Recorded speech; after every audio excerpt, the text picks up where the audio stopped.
আমাদের সামনে থেকে দূর হয়ে যা হাল।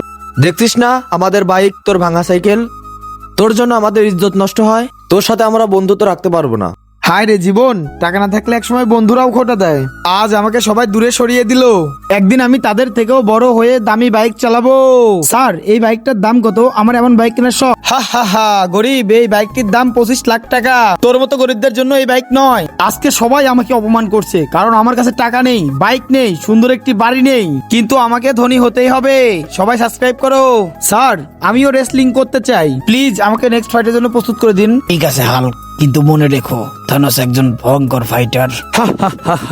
হাল্ক, তুই তো একজন কাঁচা খেলোয়াড়। নে, এখন আমার মায়ের গুলো তুই সহ্য কর। হ্যানোজ, আমার পকেট খালি হতে পারে, কিন্তু আমার সাবস্ক্রাইবারের অভাব নেই।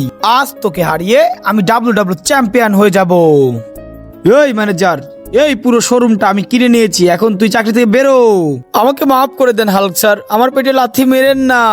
আরে এটা হাল্ক না, আর ওর কাছে কাওয়াসাকি বাইক কিভাবে এলো? হা হা হা, যারা আমার ভাঙা সাইকেল দেখে হাসছিল তারা আজ বাইকের ধুলো খাচ্ছে। লাইফে এমন কামব্যাক করতে চাইলে সাবস্ক্রাইব করো।